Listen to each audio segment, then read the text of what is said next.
I've seen so many women and children go missing and nobody is held accountable. I feel like women and children are just throwaways in Jamaican society. Like nobody no business with we, nobody no care about we.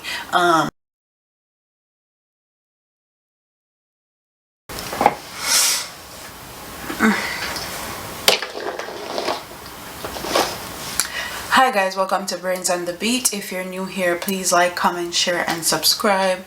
And if you're oldie but goodie, thank you for staying tuned to your girl. So in today's video, we're going to be talking about the Jasmine Dean's case. Yesterday, they sent out a picture of a person of interest, but there have been a lot of things surrounding this whole disappearance that I want to address because I've been doing this for a while now, and I feel like I got some things to say. We're going to be talking about the update to her case and also some other things incorporated with that. And the first thing I want to talk about is the Mona police have launched an investigation into an attempted abduction of a female student of the University of the West Indies, Mona, this morning. It happened along Golden Avenue near the university's campus. It is being reported that 10:20 a.m. not p.m. a.m. the student boarded a PPV taxi on Old Harbor Road to go to the UWI. The police say the other passenger got out of the vehicle in the Papine area while the student proceeded with the driver to UWI's back gate. And they've been talking about backgate for a while, saying backgate is not safe, but that's a whole nother issue. However, on reaching her destination, the driver reportedly turned down the hill towards Golden Avenue, where he said to have pulled a knife and held it at her throat before physically assaulting the student. The police say the student managed to wrestle herself free and escape from the car with bruises. She was assisted by persons at the Sir John Golden Rehabilitation Center where the police were called. The student was taken to the Mona police post and a report was made. The driver is said to be of slim build, brown complexion with gapped front teeth. Anyone with information is being asked to contact the Mona police post at 876-927-2298 or 119. This happens. Backgate UWI has always been an issue, and I don't know what they need to do to make sure it's more safe. I think they need to move the spot where the security guards are and put another one at the back gate just for the student safety, because they've been using this whole scheme for a very long time where these fake taxis have people in them and then they pick up a certain passenger and then all of a sudden all the passengers come out, and female participate in this scam too, and it's very disheartening and sad. They come out and then they are left with one passenger, and then they try to abduct that passenger, rape that passenger, put that passenger into prostitution, like sex trafficking. The scales are endless that can happen to these women. So another thing I want to talk about is the whole Jasmine Dean situation is UTC bus system in Jamaica, especially where UWI students is concerned. And it says the Jamaica Urban Transit Company is being blamed by the head of the University of West Indies Disability Center for the disappearance of the 22-year-old visually impaired student Jasmine Dean, who was reportedly waiting at the school pickup spot for more than an hour for state-run bus almost 2 weeks ago. It is alleged that Dean, an international relations major at the university, had been standing at the bus stop near the school Irving Hall gate from 8 p.m. February 27 at 9:16 p.m., which was led into a taxi by a nearby fruit vendor. The problem that we have the other day is that having completed her studies on campus, she went outside to take the public transportation to go home, and the public transportation system failed her. said Floyd Morris, an opposition senator who is blind. It wasn't the university, it is a public transportation system that was not available, whether it be taxi or JUTC buses. I also understand that the JUTC buses were out there, but they said they were not running. You hear that? They were not running. Wow. Safety and security continues to be a major concern at the Eastern St. Andrew campus, as just yesterday a female student at the university boarded a PPV taxi on Hope Road heading to the UE when a driver turned down the hill towards Golden Avenue and brandished a knife and physically assault her. The student, however, managed to escape, and that is that story that I just talked to you guys about. In response to Morris' comments, the JUTC communication manager Cecile told the Gleaner yesterday that the bus company has an early cut-off time at 9 p.m.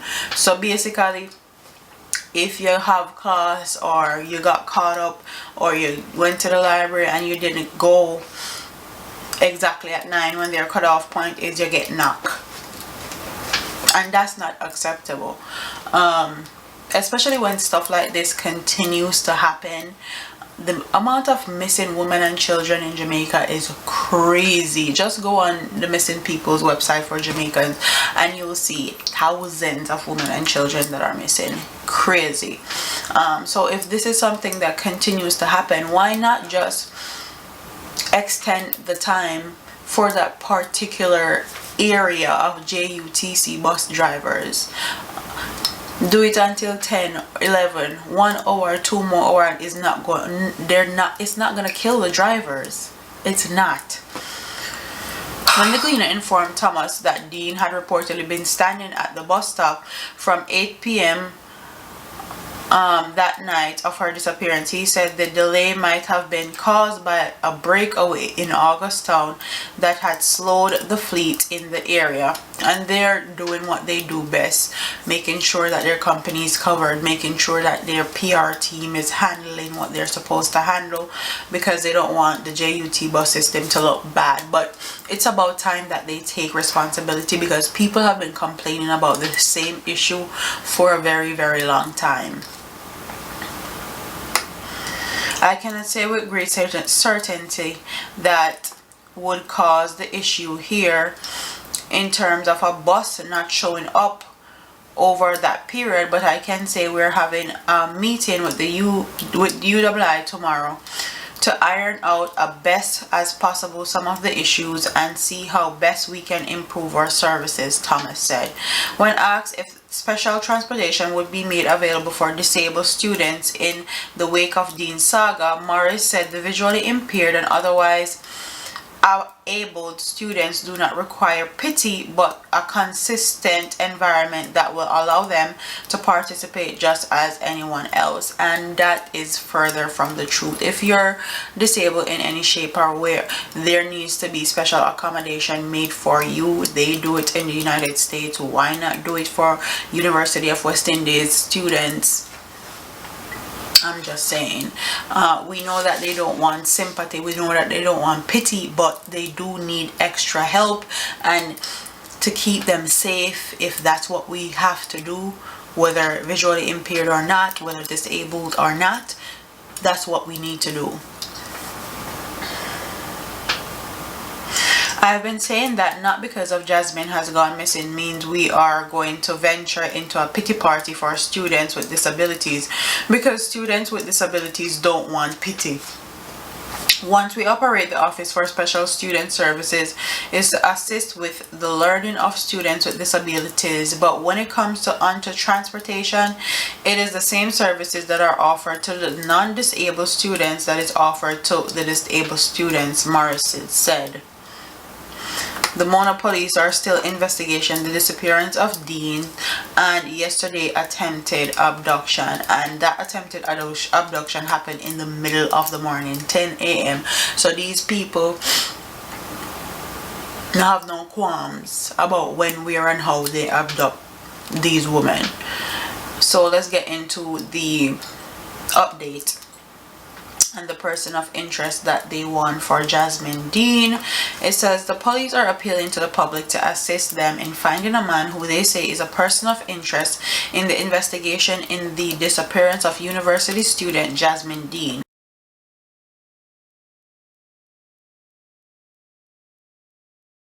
A photo of the man was shown at a press conference called by the Jamaica Constabulary Force in Kingston on Wednesday morning. The image have since been distributed by the police. "We are not certain where he is from," said Acting Deputy Commissioner of Police Fitz Bailey. "This person is very critical to the investigation." And this is why a whole DNA database needs to be intact in Jamaica, because if it was intact, once you pull up their picture, their last known address, who they are, where they're from, who they're related to, would probably be in that database. Jamaica really needs a database. 22-year-old Dean, who is visually impaired, went missing sometime after 10 p.m. on February 27 after boarding a taxi on Irving Hall Gate of the University of West Indies, Mona, where she is a student. Bailey declined to give further details about the person of interest, but said that there was some very delicate information that we need to guard. The senior cop said the investigation into Dean's disappearance had been taken over by the Major Investigation Division and has resulted in investigations at UII, Lindros Road and downtown Kingston in the corporate area, Bull Bay, St. Andrew, Greenville in Manchester. He said, however, that no personal item belonging to Dean have been retrieved. Meanwhile, the police disclosed the last words from Dean heard by her brother were called Tia. Dean said the words to her brother on the phone sometime after 10 p.m. on February 27, the evening she went missing. Tia refers to a male from Bull Bay, where Dean is from, the police said. The police said Tia's phone was seized and his car searched, and both Tia and his common-law wife were interviewed, but they are not considered person of interest. The police also disclosed that the last activity on Dean's phone was noted after midnight in downtown Kingston. The activity before that was at 10:34 p.m. in Bulls Bay. So they're trying to track her cell phone activity and see where her phone last pinged off her cell tower and all of that stuff, and that is really good work. So I'm gonna insert this man's picture in this video.